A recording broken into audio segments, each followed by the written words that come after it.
And joining us now on the debate for the full hour tonight, in Quebec City, Guy Laforêt, professor of political science at Université Laval and former president of the ADQ, the Action démocratique du Québec. In our nation's capital, Michael Beheels, professor of history at the University of Ottawa. And with us here in studio, Marcel Martel, professor of history at York University, that's him on the right, and L. Ian MacDonald, editor-in-chief of Policy Options magazine. A reminder that we call this Your Agenda because it is your agenda. Broadcast, we do it every Thursday this way. There's Mike Miner, you know him, he's our fifth column blogger. He's hosting a live chat on our Inside Agenda blog, so get in there at tvo.org/theagenda or on our Facebook page, that's facebook.com/theagenda. You can also send us a tweet, twitter.com, #YourAgenda, so jump in, we'll get your comments up on the screen throughout the course of tonight's broadcast. Welcome to you two gentlemen here and to our guests in Points Beyond. We want to start tonight by just showing some numbers, and if these don't tell it better than anything else, I don't know what does. Michael, if you would. MPs from the province of Quebec. It's a new world, folks. In 2006, there were 10 Conservatives, 13 Liberals, no New Democrats, 51 Blocistes, and 1 Independent. In 2008, much the same. 10, 14, 1, still 49 Blocistes, and the 1 Independent. This time, wow, 6 Conservatives down, 7 Liberals down, 58 New Democrats off the charts, and the Bloc decimated, only 4 seats left. We want to spend some time tonight unpacking the reasons why all of this happened. So, Guy Laforêt, we're going to go to you first tonight. Do you think, let's go through some of the 3 options that I've heard so far most often. Was this a protest vote against the Bloc, and if so, why? Well, it was a protest vote against the Bloc, of course. That's one of the major explanations. The Bloc has repeated the same discourse for 20 years. In the first years after the failure of the Meech Lake Accord, it made sense, it connected with Quebecers, the sense of wound was very present, but they did not modernize their discourse. They more or less remained on the ground of negative, reactive nationalism. And frankly, I'm a political scientist, I'm listening to debates, and when I turn off, when I can't hear the repetition of arguments, as for instance during the last electoral debate, if even myself can't listen, many other citizens do not. So there was a kind of, we're fed up with the repetition of arguments, and that's clearly a major element of what happened on Monday. Michael Beheels, do you think Quebecers just got tired of hearing the same arguments about humiliation and this and that? Well, I think in part, but I don't think that's the main story. You know, I think they were looking for, to some extent, a different option so that they would break the logjam in Ottawa. I think the Bloc had been really marginalized over the last number of years. If you listen to the discourse in the House of Commons, the vast majority of MPs from outside of Quebec, in a sense, weren't paying much attention to the Bloc anymore. And so I think the voters in Quebec said, well, how do we break this logjam in Ottawa? How do we get things kind of unstuck? And how do our concerns start to surface, bubble to the surface in that discourse in the House of Commons, and so that we can sort of express what is, driving us. So I think that's really the other side of what Guy is talking about. And to some extent, they've just really hijacked the NDP. I don't think the NDP saw this coming. I don't think really people inside the NDP saw this coming to the extent that it happened. And so really they're caught now with a huge, sort of block sort of from Quebec now that they're going to have to learn to deal with inside the NDP caucus, you see. So, Michael, I'm going to stop you there for a second because I want to get some feedback here in the studios. They may not have seen it coming in Quebec, but I think in Las Vegas they did. What do you think, Marcel, happened to the Bloc support Monday night? What happened? What happened? Basically, people got tired of the Bloc. Just fatigue with the Bloc's message? Well, fatigue. And I agree with what Guy Laforêt and Michael Beheels have said so far. You know, you have Jack Layton, though we should not deny the fact that Jack Layton was able to seduce, Quebecers. The fatigue, towards the Bloc, the fact that the Bloc was unable to articulate, something, an issue that they can capitalize, because this is something we forgot.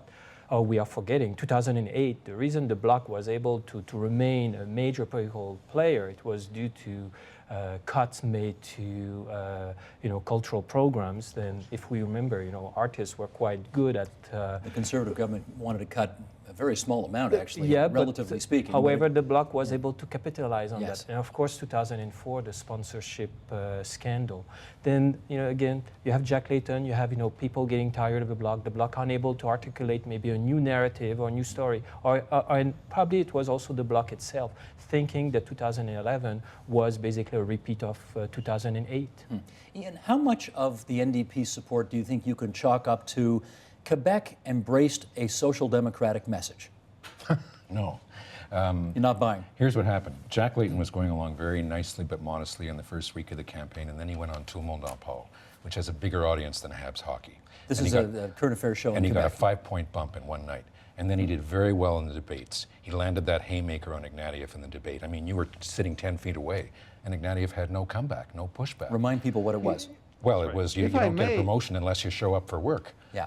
And that was just a bad That moment. was very good. Hang on That one was a second, key Guy. Let me hear Ian's. And then he did finish. more than held his own in the French debate the next night. But the turning point of the campaign was Duceppe's speech to the PQ convention on April 17th, when he said, "Tout devient encore possible." Everything again becomes possible. He was talking about another referendum. It was the last thing anyone wanted to hear. And that's when Layton surged from 22% all the way to 42%, the point where the rising tide lifts all the boats, to 58 seats, including 5 from McGill University. He's got his own McGill caucus within his caucus. He's got his own McGill. Who's going to put out the McGill Daily now that I have no idea. all the kids running that newspaper are going to be in Parliament now? Guy, you wanted to say? Yes, I wanted to say that Mr. Layton actually had the perfect campaign. I mean, once in a while, a guy is good and gets lucky, and it happened to him.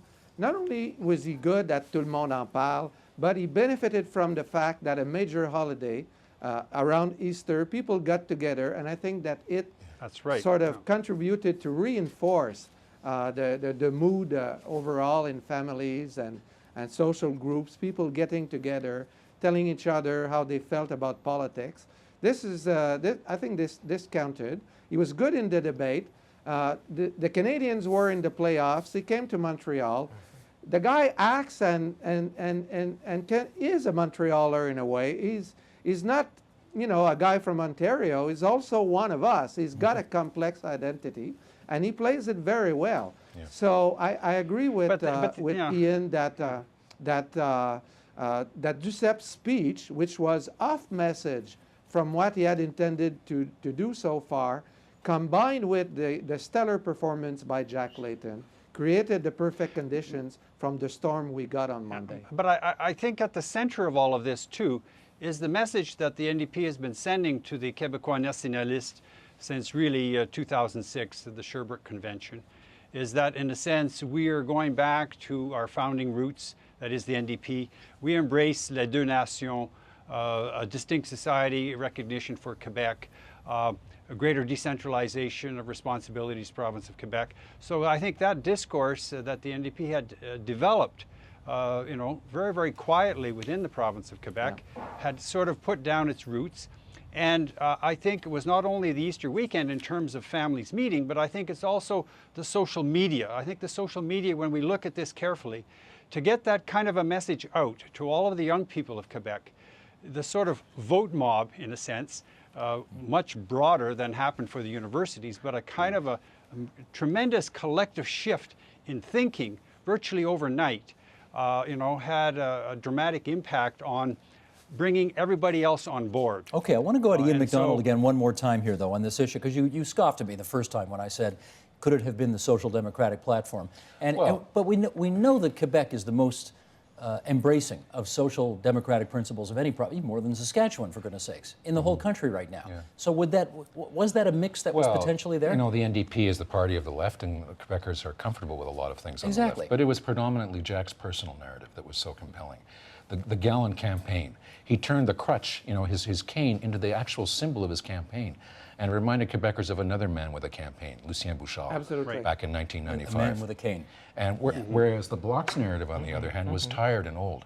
A party born in grievance had no grievance narrative of grievance in this election. They were born, after Meach. They had the sponsorship scandal. They had the cultural stuff and the kiddie crime package, which Duceppe, very skillfully bundled in 2008. But then in 2011, they suddenly looked old and tired, and they totally tone deaf. I mean, after that speech, 2 days after that, they brought out Jacques Parizeau. He might as well have campaigned with Brezhnev in the streets of Moscow. Well, I heard a different interpretation of that. I heard that Parizeau is still a highly respected guy in the province of Quebec, and to bring him out would be to remind everybody of potentially better days. But no? the big difference Bad memories. Bad memories, The okay. big difference in 2011, in the past, this is interesting what you said about Jacques Parizeau. He's maybe popular, but most of the time they will be very careful, because once you let him speak, you cannot control him. This time, they did not mind having him speak for 30 minutes. And the reason they let him, speak, it's because they were desperate. And then 2 or 3 days later, they asked, Gérald Larose. And that was a disaster, because he started, insulting, everybody. Remind everybody who he is. Gérald Larose, who used to be the head of the one of the major, union in Quebec. I forgot already. The CSN. Yes, There's an thank old you. saying in If I Quebec, may, Steve, quand Steve- ça va mal, and it really did. Go ahead, Guy. Indeed. Yeah, and the gulf between an aging party linked with negative, reactive nationalism, which the Bloc had become slowly but surely over the years, the combined appearance of Parizeau and Larose made it very graphic to the younger generation. I mean, the guy who got elected in Sherbrooke is 19. He's the age of my first-year student. He was born in between Meech Lake and the Charlottetown referendum. So for him, But the Steve, narrative of I think Parizeau and Larose is very bad. Go ahead, Michael. I think we're still missing another dimension here. Harper and the Conservatives had worked very, very hard in the province of Quebec since 2006. One would have thought that at least in small-town rural Quebec, they would not have jumped on this sort of, far left of center, very progressive, largely urban, middle-class agenda of the NDP, but they did. So this tells me that there's something else going on here. This is another attempt, I think, by largely the francophone nationalist of Quebec to try another beau risk, another risk. Let's really give Ottawa this one last chance, and we're going to do it through this vehicle. And I come back to the point. Let's hijack this vehicle that is at our disposal. And if we can do this, I think they were doing it thinking that they were going to get a coalition NDP Liberal government in Ottawa, which would displace the Harper Conservatives, and then they would be able, in a sense, to advance their nationalist interest once again through that new coalition with Ignatieff and with Layton. And so I think there was a lot of kind of strategic thinking that went on. Let me get some feedback this in the was not- studio to that, because that's a very interesting issue. Everybody's trying to find out whether we should interpret the results of Monday night as in somehow Quebecers deciding to give federalism one more shot. What do you think? I think they essentially hijacked the election They did. one more time. And there was a reverse echo effect into Ontario, Steve, in the last few days of the Right. campaign, where Ontarians looked across the Ottawa River and said, hey, good on you for taking down the Bloc like that. But we have memories of NDP government at Queen's Park, and we're not going there. And those vote splits in Ontario couldn't have been better for the Conservatives. 44, 20, Absolutely. 25, 25, Yes. a sweep of the GTA virtually. All of 905 except one seat went Conservative. And I talked to Conservative candidates who were hearing at the doorstep, we've got to stop the NDP the last 4 days. So people were, on the one hand, the strategic voters were voting for the NDP to stop Harper from getting a majority, and other Liberal voters were holding their noses and going to Right. the Conservatives to make sure he got one. Now, is that, you saw Bob Ray's comments in the newspapers about that theory. Yeah. He said it was El Toro Poo-Poo, if I can put it that way, except he said it a little more strongly. Yeah, except that Bob and the boys got 6 out of 45 seats in the Well, GTA. no, I hear what you're saying, but Yeah. for your theory to be right, that requires people who are voting here to have been here for at least 20, 25 years. And we got a lot of new Canadians who are in the province of Ontario who simply were not here 20 years ago when Bob Ray was premier. The vote splitting affected basically the GTA, because as soon as you leave the GTA, Eastern Ontario, there was no vote splitting. Southern Ontario, no vote splitting. It's really in the GTA, and of course, and what happened downtown Toronto. It's the we are talking about the orange that basically swept the province of Quebec, but it's the same in Toronto, downtown Toronto, except Toronto Centre and others. There is something that anytime you win 73 out of 106 seats, you're basically in majority territory. Sorry, say it again? Anytime you win 73 out of 106 seats, you're pretty much in majority territory. Yeah, that's right. Yeah. Well, you are. Jean Chrétien, 1997, 2000, you won 100 seats, but So then, Guy, tell me this. Do you think this is an indication that sovereignty, for the moment, is no longer an important issue in the province of Quebec? Well, Quebec will remain a nationalist province.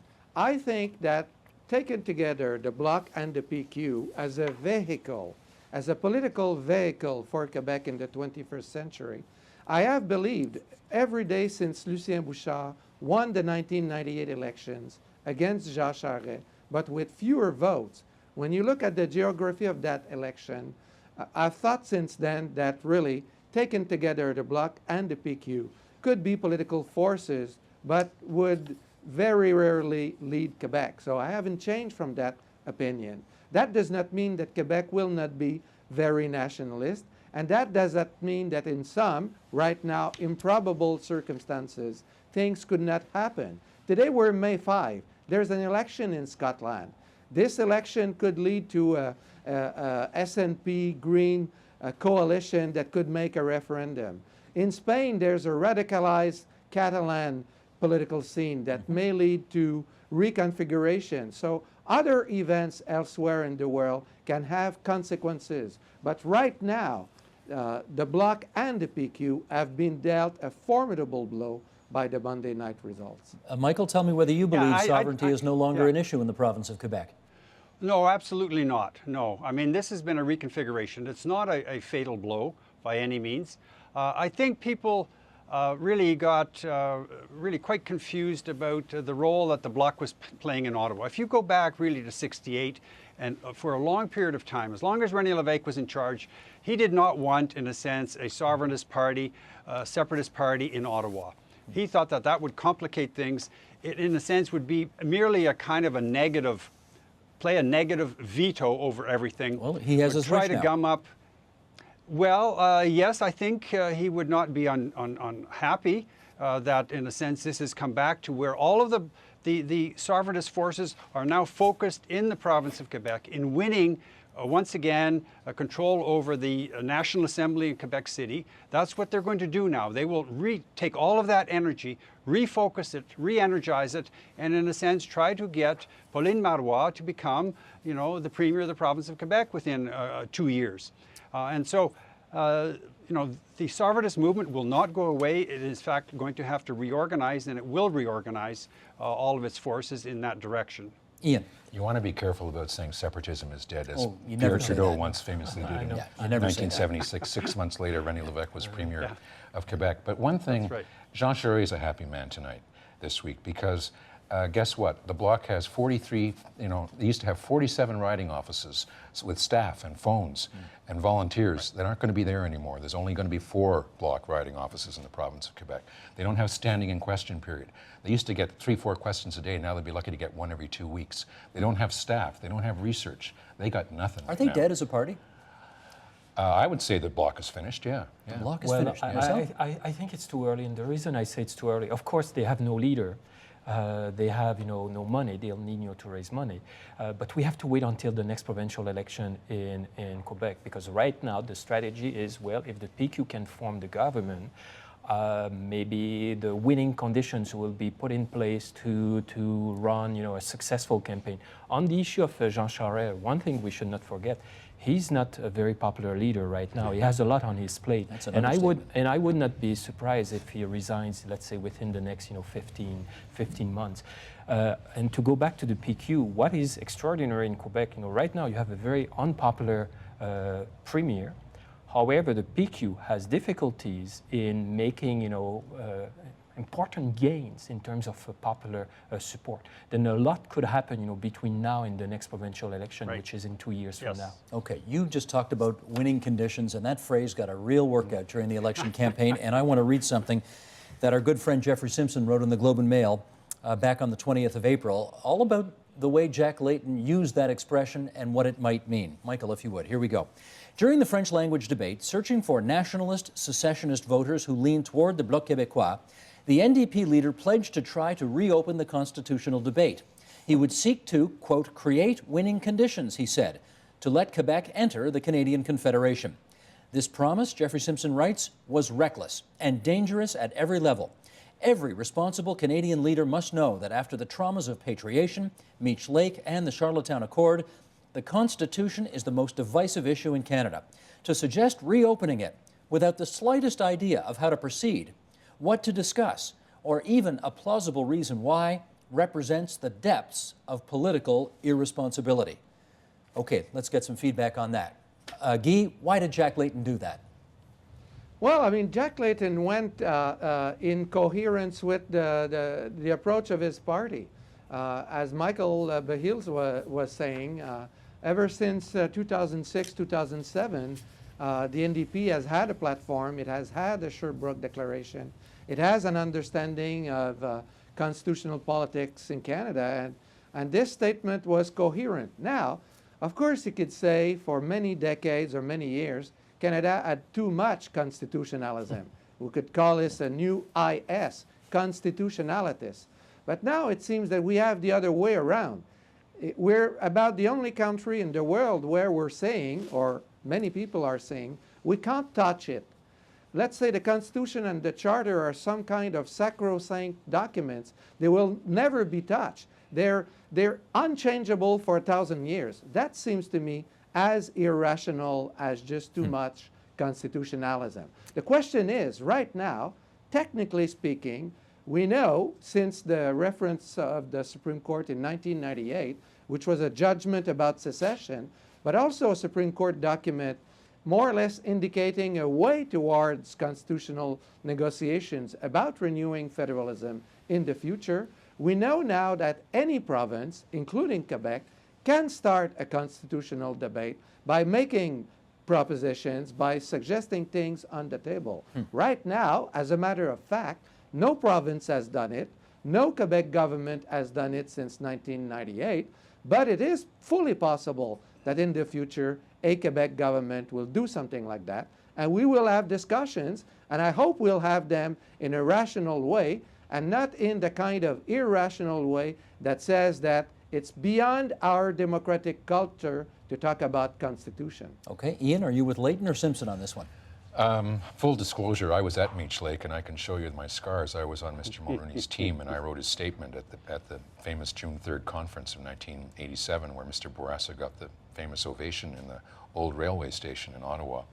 I think you want to be pretty careful about reopening the Constitution, though Guy's quite right. Any province can propose an amendment. And if you can get a 750 on it, or in some cases unanimity. A 750, explain. 7 provinces and 50% of the population. That's the floor, and a lot of constitutional amendments require unanimity. I don't see any appetite for a constitutional debate, but I think I understand what Layton was trying to do there. He was trying to say, we hear you on Quebec being excluded from the Constitution, and we'll try and deal with that if we're elected. I don't think he went back to it again in the campaign, but he made his point. But Ian, he has raised expectations now over the moon. And I think that is really what is dangerous. But he's in opposition, Michael. He's not in a position to do anything about it. I understand that. That's my point. This was all predicated on some kind of coalition government being in the works. And now that, in fact, that did not happen, and I think you're right, with good reason, when Ontarians looked at that, and when Liberals in Ontario looked at that, they said, no way, this is not what we want. This is too dangerous, given the kind of sort of platform that Layton had concerning Quebec and the Constitution. They just said, we don't want any of that. And so they just shut it down very, very quickly. And a lot of blue grits went over to the Conservatives, and more may still do that. We don't know. But the expectations have been raised, and there are going to be a lot of very, very unhappy MP NDPers from the province of Quebec over the next couple of years. Now, I want to ask Marcel how Jack Layton balances what seems to be a very high-wire act right now. On the one hand, the majority of his caucus is made up of Quebec MPs who are expecting, as Michael just said, special status for Quebec, asymmetrical federalism, as the political scientists call it. On the other hand, he represents the Danforth. And I'll tell you what, my hunch is they don't believe in special status for Quebec on the Danforth. So how does he make all this work? Well, just to make it more complicated, two issues that, one that he may have, to make a statement. We know that in Quebec, they're asking for financial compensation up to $2.2 billion because, well, was it 15 years ago that the province of Quebec decided to collect, the GST with, provincial sales tax. We were told before the election that there was an agreement between, the Conservative, the federal government and the Quebec government. It would be interesting to see what Jack Layton plans to do, and if he plans, to ask, Stephen Harper to maybe give this $2.2 billion. The reason I say how can he not? How can he not? The majority of his caucus is from Quebec. They'll demand it. But don't you know that in BC, the NDP is fighting, the Well, harmonized that's true sales too. tax? And in Ontario, we'll have, provincial election, and the NDP is quite good at denouncing, Steve, can I jump in on this? Okay, Guy and then Ian, please. Yes, rapidly. On the night of the election, when Mr. Layton spoke, I thought that he got lucky. The hard news of the night is a majority Conservative government and the Bloc and the Liberals in disarray. But the fact of the matter is that after a very good campaign, I thought Jack Layton made a poor speech. I thought that he was unable to seize the moment. We could see his malaise in a way with having a very strong Quebec caucus within his a recalibrated NDP caucus in Ottawa. So in a way, nobody or not many people talked about his speech, but I thought it was an ordinary speech, and it showed that indeed, as Michael said, it is going to be a tough act for him. But Guy, just tell me what you meant. What do you mean he should have seized the moment? What would that have entailed? Two things. First, he spoke as if really he had won the government. We will do this for families, and we will do that for this constituency. The fact of the matter is that only one person was entitled, I thought, to speak like that on Monday night, and this was the man in charge with a majority government. And secondly, he did not talk to Quebec directly. I mean, since 1972, we have had 14 federal elections, and the NDP elected, before Monday, 1 people. And on Monday, they elected almost 60. And Layton did not actually express any kind of particular gratefulness. What's the right word for that? So it was a missed opportunity. Exactly. I thought it was. I mean, it's not the end of the world. He will have other opportunities. But I take this as a symbol of his malaise in trying to reconfigure what he's going to do from now. Guy, this reminds me a lot, doesn't it, of John George Diefenbaker back in 1958, when he wins 50 MPs from the province of Quebec, most of them all handpicked by Maurice Duplessis and l'Union Nationale. He doesn't know what to do with these people. They're all foreigners to him, and in fact, they felt like foreigners in that, sort of Diefenbaker caucus. The 2 or 3 that get into cabinet felt really like fish out of water. And so this is going to be very, very difficult, I think, for Jack Layton. And of course, the moment he makes a mistake on this sort of, Quebec's role in the Federation, you can see Prime Minister Harper and everybody in that, Harper cabinet, they will jump on him immediately. So this will allow Harper to play the Canadian card very, very aggressively. And in fact, I think Jack Layton will rue the day that he made all those promises. Ian and then Marcel. You know, it's interesting, an interesting coincidence that Mr. Layton won 58 seats on Monday night in Quebec, exactly the same number that Brian Mulroney won in 1984. And a lot of those people were poteaux, elected from pretty much the same places. No one had ever heard of them before. And Mr. Layton's very lucky he didn't win on Monday night, because he's got some serious growing up to do in his caucus, and caucus management issues, as the others have pointed out, is between his Quebec members, which is 2/3 of his caucus, and the rest of Canada. But on the HST harmonization issue, Mr. Harper said during the campaign he was going to do that by mid-September. I think it'll be in the reintroduced budget. And guess what? It was something Flaherty had in his back pocket in case there was a minority house and he needed the Blocs to have the balance of power to prevent. He would have done that. He would have made a deal with the Bloc. Yes. Yeah, sure. After demonizing them for the whole election. On the HST? Yeah, this deal was going to be with Charest, not with the Bloc. The Bloc would have had no choice but to support it. Remind me, when Brian Mulroney won the 58 seats in Quebec in 1984, did any of the candidates spend the whole campaign in Las Vegas? I'm trying to remember. No, we didn't. I don't think so. They didn't have a Vegas candidate in those days. No Vegas candidate. And if I could just say a word about Mr. Harper, I thought he made a very smart speech on Monday night. Very magnanimous, very generous. Did he mean it, Ian? Reaching out to Quebec. He doesn't get enough credit for the efforts he's made in Quebec, I don't think. Speaking French all the time, first in his statements, even at the White House. Nobody gives him any credit for that. And as he said, I'm disappointed in the results, but we're going to work harder. That was the right thing to say. But Marcel, Ian, hang on, stand by, Marcel's turn. We are talking about, the NDP, and I like, what Michael said about John Diefenbaker in 1958, huge caucus coming from Quebec. But there is someone that we forget. His name is Thomas Muckler. And we have to keep an eye on him. I know that last night he was had a bad night last night. He had a bad night, and maybe he needs to look at some pictures. Just, you know what? For those who missed it, Maybe he needs some mentoring.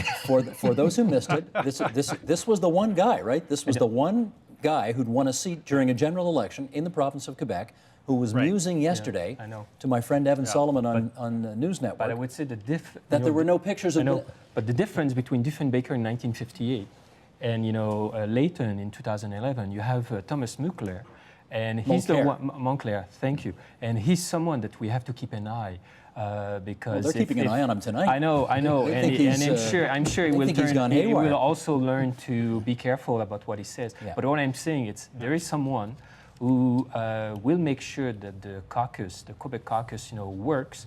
Because if there is one day, if Layton, steps down, we should not be surprised if he decides, to run. Then I would say this is the, big difference between, Diefenbaker in 1958 and then in the case of Mulroney in 1984. Well, of course, he was from Quebec. He had, some challenges. He was his own Quebec lieutenant. Exactly, and then he was able to build, a successful, coalition. Okay, let me try Just this. anecdotally, Steve, the McGill Five, they never campaigned. They were working for Mulcair in his riding as volunteers. Is that right? And then the last week they decided to work some of their colleagues. And now they're MPs. He owes them big time. Guy, go ahead. Yes, let me come back to Harper. And this actually helps to explain Mr. Layton's success on Monday.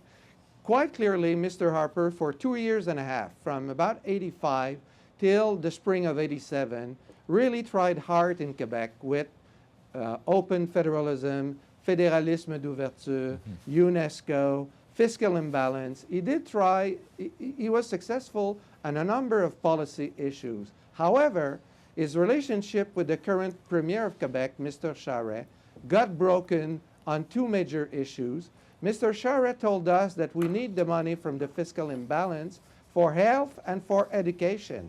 When we got it, he used it within hours to reduce our income taxes, and then he went abroad criticizing with very strong language Canada's policy on environmental issues. I think we all know since then that there's no relationship at all between Mr. Charest and Mr. Harper, and this explains why the Conservative government of Mr. Harper in the current election decided to factor Quebec out of the equation almost completely. And they lost 3 cabinet ministers. It goes deeper than that, I think. It's really, I think, psychological. Harper feels in Quebec like a fish out of water. You can tell it every time he goes there. He doesn't feel comfortable. He is really an adopted Westerner, and we know how the Westerners think about Quebec and the Quebecers. And he, in a sense, carries that sort of Western cultural baggage with him when he goes into the province of Quebec. He has made tremendous efforts, but they've been seen as rather shallow efforts. And he has never kind of connected at an emotional level with Francophone Quebec. Not for lack of effort, though. Not for lack of effort. That's what I'm saying. Yeah, it's in a sense like Michael Ignatieff, unable to connect emotionally with people. Okay, let me put this on the table here. Ian, let me bring you in on this. John Duffy, a longtime Liberal guy, was on this program last night talking about the demise of the Liberal Party. He wrote a very good book many years ago called Outstanding, Fights of Our Lives. He wrote, there are three coalitions to majority governments in this country. There's the West and Quebec, there is Ontario and Quebec, there is the West and Ontario. And Harper clearly succeeded on Monday with the West and Ontario, got next to nothing in Quebec at all. So the question is, what does that mean for Quebec? They are not in this federal government right now. Well, they have 6 Conservative members, and it might be 5 after a recount. Out of 167. And probably 3 or 4 of those will be in cabinet. Yeah. There may be by-elections coming up in the next couple of years. It's hard to say. When you look at what happened to the Liberals on Monday, going back to John's theory of the 3 ways to build a majority government, Ontario and Quebec have left the Liberal Party. The West left the Liberal Party over the NEP in 1980, and they started leaving the Liberal Party in Quebec after 1981, after the repatriation of the Constitution over Quebec's objections. Again, after the death of Meach in 1990, the payback of the referendum in 1995, the sponsorship scandal, which was born out of that, has left the Liberal brand very much diminished. They got 13% of the vote and 7 seats on Monday. This is a party that under Mr. Trudeau on February 18th, 1980, got 74 out of 75 seats. Yeah. I know. Robin Sears, who was giving a presentation earlier tonight, said they lost the Francophones, then they lost the allophones, and now they're losing even the Anglophones. They got 7 seats. The 7 seats they won on the island of Montreal, every one of them was in an Anglo or ethnic riding. But Marcel, tell me this. There is virtually no Quebec representation in the Conservative government right now. A few seats. Who speaks for Quebec inside that government? Well, this is a challenge. I'm glad to hear that Stephen Harper may try to reach out to Quebec, but he tried it in 2006 and it did not work. And I think we may witness, of course, we have to be very careful because often we use, this is a major shift, or we have to be very careful with that. But who knows, maybe in 20 years from now, we may look at this election and we may say, that was, the beginning of, the end of Quebec as an important player within Confederation. And I would not be surprised if we look at basically the year 1960 to maybe 1995 as being, the time period during which, Quebec was Quebec as a province, and Quebecers were able to extract a lot of resources coming from the federal government. Again, we have to be careful. Maybe we have to meet in 20 years from now and then see. But the fact that you form a government based, in the West and Ontario, and then, basically Quebec is quite marginal. Maybe Layton is trying the opposite, saying, well, let's build another coalition. Quebec will be the basis, and then I'll try to go outside of Quebec. We shall see. But we should really pay attention to what happened on Monday night. Yeah, Guy, help us understand this. Let me just ask Guy this question. They lost their foreign minister. They lost 2 other senior cabinet ministers, the Conservative government did, Monday night in the province of Quebec. Who with any heft at all is going to speak for the province of Quebec inside the Harper government? Frankly, I don't know. As a joke, people could say possibly Dimitri Soudas, but if I were the Prime Minister, I'm not sure that he's the press secretary, okay. But more seriously, 20 years from now, I hope, Steve, that you'll invite us on your program and we can reconfigure. But again, more seriously, it is preoccupying. I mean, the demographics of Canada are more for Ontario and for the 2 westernmost provinces. The fact of the matter is that even in the previous Harper governments, when you look at the federal cabinet since the early 1960s, the Quebec part of that cabinet under Mr. Harper was already very weak. Mr. Harper didn't trust many Quebecers in strong cabinet committees. He didn't really connect not only with the society, but really even within his own party. So now it's going to be even worse. But however, from what I could see on Monday, this man who has accomplished tremendous things in politics. He is now a giant of Canadian politics. What he has accomplished in the past 10 years is immense. Now he has a majority government. Indeed, he has a possibility of governing Canada with Ontario and the West. Let's be brutal. He did it on Monday. But I don't think he believes that this would be quite good to do it for Canada in the 21st century, exactly like he did on Monday. Michael, then Ian. Well, I mean, I think this will be exacerbated because I think, the rest of Canada is now, I think, very eager, given the size of Ontario's population at nearly 14 million people, the rapidly growing population in Alberta and in BC, and now, in fact, the population of Saskatchewan is growing for the first time in a very, very long time. A very, very boisterous economy out west. That will even get, I think, more expansive over the next 20 years. So you really have a government here of Harper that is, in a sense, the government of the rest of Canada. It has a foothold now, fortunately, in Atlantic Canada, which is very, very important. But the Quebec conundrum remains really at the center of all of this. How do you get a truly national government created through the Conservative Party? I think this will eventually take a very different kind of Conservative leader. Harper will at some point have to understand that. He will have to step down.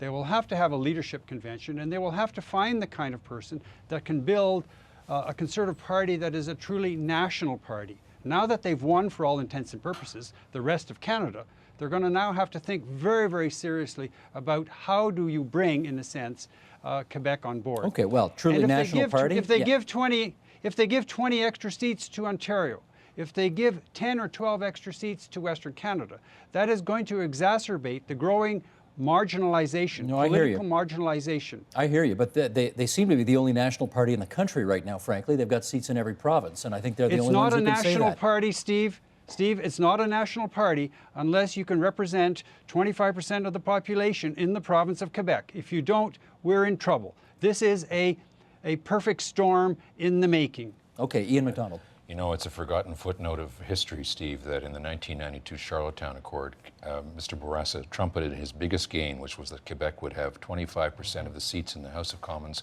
in perpetuity. And of course, Charlottetown sank under its own weight. And the point Michael makes about electoral redistribution is a good one. If the Conservatives reintroduce their 337 House project, or 338, whatever it is, Quebec will, Quebec's 75 seats remain the baseline. They'll always have that. But they're not going to get any more. They'll go lower as a percentage. Yeah. That's right. Okay, let me read this here. This is from Lauren Gunter in the National Post today, nationalpost.com, actually. It goes like this. Quebec is more isolated within our national debate than at any time within most Canadians' living memory. Almost no one under 50 will be able to recall a time when our national government's first reflex wasn't to ask, what will Quebec want on this issue? Now, what Quebec desires doesn't have to matter nearly as much. Quebec need not be ignored or made irrelevant. Rather, the Tories have the first chance in 2 generations to keep Quebec's influence over federal politics at realistic levels, proportionate with that province's share of the population. Let's hope they take advantage of that opportunity. Okay, Marcel, you want to chime in on that first? Well, to go back to what Michael Beale said, the fact that Quebec doesn't play an important role within your Conservative Party. This is an important issue, but we should not forget, the Senate. Don't forget there are several Conservative senators who may try to explain to Stephen Harper what Quebec is all about. But I think I'll be the pessimistic guy here tonight.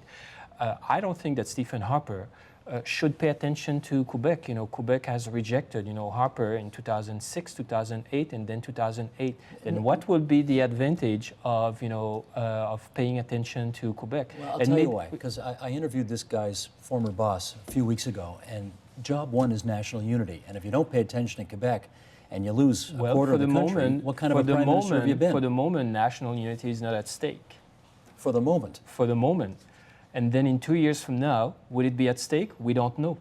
What I'm saying is we are maybe witnessing the fact that, Quebec will no longer be an important, player in this country, and political parties could go along with that and, form a majority government. This is what we saw in 2011. I agree with Michael Beales that, can we call a national party that doesn't have a huge caucus coming from Quebec. However, he got 5 elected. The NDP is also a national party, except Saskatchewan and where else. But the NDP is also a national party. However, how the challenge for the NDP would be to become the voice of Quebec and being able to explain to the rest of the country what Quebec wants. But here again, I think 2011 maybe, I don't want to use the expression turning point, but we have to keep an eye on what happened on Monday night. On verra. Guy, you wanted to say? Can I jump in? S'il vous plaît. Yes. I think obviously for past, present, and future reasons, Quebec will remain an important player. But again, to be sober, the demographics, the economic forces, the consequences of Quebec talking about going out, but not going out and not fully participating, have to be taken in by ourselves, by Quebecers. Quebecers have to find new ways to play the political game. I think that in a kind of awkward way, Quebecers sent that message on Monday, that Quebecers are going to have to find a new way to play the political game in Canada. This will be a challenge for all parties, obviously for the NDP, but also for the Tories and for the Liberals, and for political parties in Quebec themselves. What may be the first consequence is a necessity to think hard about what are our priorities, what do we want as a society for the 21st century. I take it to be the message of Monday night. I wonder if I could ask our director to put that comment that just came up a second ago from the live chat back on the screen, because it prompts a question that I have here on my page that I want to put to Ian MacDonald, because here it is, this off the live chat. I think at least part of the Orange Crush was allowed a pox on all your houses to the rest of the field. And I wonder, Ian, whether the Liberal brand is damaged, the Conservative brand is damaged, the Bloc brand is damaged in the province of Quebec. Is it simply a case of, Quebecers are looking for a new home, which they seem to do? They seem to fall in and out of love with parties pretty quickly. What was it Sir Wilfrid Laurier once said? The new French kiss. What was it that Sir Wilfrid Laurier once said, that roughly speaking, that Quebecers don't think, they emote? I think there's some of that. I think the Conservative issues are a little bit overstated in the sense that if the NDP tide had only risen into the 30s, they were going to be okay in Area 418 in Quebec City and East. But once it got to the 40s, it swept out everything, including the 4 or 5 Conservative members in the Quebec City region. Even Jean-Pierre Blackburn, for heaven's sake, lost his seat. That was a real surprise. They were on track to win 10 or 11 seats until Layton just kept growing and growing and growing, the NDP surge. So I don't have any easy, facile answers for you on that one, Steve. Well, as Guy Laforêt knows, because he helped start the ADQ, you can fall in and out of love with a party in the province of Quebec pretty quickly, can't you? You can, but the luck of the NDP was the fact that, as somebody said, they did not win. They have time. This is a majority Conservative government, and people have time to think and organize. Michael, you wanted to say? Well, I come back to Harper. Harper had an incredible opportunity. After the kind of rebuff in 2008, I think his temper, he got his dander up, and he just said, listen, I can't deal with these people. I'm going to refocus. And talking to Tom Flanagan about all of this, actually in Quebec City at that time, we were out and having a great supper in Quebec City, at one of their great restaurants. And we had a long conversation. It dragged on for about 4 hours. And Tom made it very clear. He just said, forget it. We're walking out. We're going to focus all of our time, money, energy on 905. And he says, Michael, we're going to win it. And I took him at his word. And he was right. Because, in fact, he was right. He knew that, they had put tremendous effort in Quebec. It didn't pay off. And at that point, Harper turned his back on Quebec, and he just said, okay, we're going to do it in southwestern Ontario, we're going to do it in 905, and it paid off in spades. Well, let me talk about that payoff, because while there are, depending on recounts, 5 or 6 Conservative members of Parliament from the province of Quebec, there are in 73 from the province of Ontario, 73 Conservative MPs. And we know that, Ontario looks at Quebec, Quebec looks at Ontario. Exactly, pretty carefully. That's a long-standing relationship. How is the Harper government going to deal with that imbalance? It's so significant. Well, look at what happened to the Liberals. You talk about the other keystone province of the Liberal, Liberal hegemony, if you like, of the party that ruled the country for most of the last century, through their, dominance of Quebec and Ontario, alternating leaders between, French and English-speaking leaders. In Ontario, they got 25% of the vote, tying the NDP, and all they got for it was 11 seats across the province. Got the same vote as the NDP. And the NDP got 6 double the seats. in the GTA. The fortress has been breached. Oh, yeah. Big Oh, yeah. time. Yeah. Okay, but Marcel, now what's going to happen? I think Go ahead, Michael. I think the Liberal Party's future is really on the margin here. I really can't see how over the next 5, even 10 years, that the Liberal Party can come back in any way, shape, or form. You mean in the province as a of national Quebec? party? No, anywhere in Canada. It has no regional base anywhere. It is now out of the game. It will have to be rebuilt in some region, in some part of Canada, and then work from there. In much the same way that the Reform and the Alliance came out of Western Canada.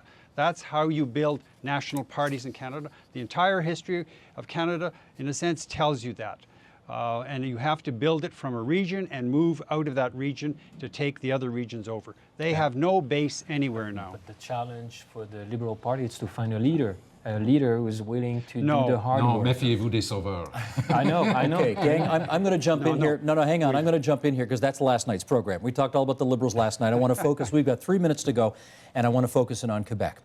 René Lévesque, Lucien Bouchard, the Bloc Québécois, and now the NDP. Let's speculate about this. Since the Quiet Revolution, Quebecers have been looking for a single either person or party through whom they can realize their, collective political wishes. Guy Laforêt, have they found that party now in the New Democrats and that guy in, what do they call him, Le Bon Jack? Le Bon Jack. Well, Le Bon Jack again got lucky because he did not win. A coalition, NDP Liberals, would have been in some kind of similar situation as what the ADQ got in 2007 when it became the official opposition without ever having been a recognized party in the National Assembly. So he has 4 years. It will be a fantastic task. We will have to see whether or not his health will stay the course. It's his challenge now. He's got the cards, and we'll see whether he plays them. So the ball is in his camp right now at a time when everybody else is weakened in Quebec. What do you think, Ian? John Turner once famously said after losing the 1984 election, the people have spoken and the people are always right. And the people don't always get it as right as they did on Monday, producing a stable conservative majority government, an official NDP opposition on the left with time to grow in opposition, the Liberals relegated to third place and the Bloc decimated. You couldn't write a better script like that, especially if your name is Stephen Joseph Harper. There you go. There you go. Huey Siegel once said that the people are never wrong, but sometimes they're very excessive. And that might also be a line for Monday night's election. I want to thank everybody for joining us on the program this evening. Monsieur Guy Laforêt, Université Laval, in our studios in Quebec City. Michael B. Heels at the University of Ottawa. Merci beaucoup, tout le monde. Ian MacDonald from Policy Options magazine. Very good magazine, Ian. We appreciate getting a chance to look at that from time to time. And Marcel Martel from York University. Merci, tout le monde. Good night. Thank you.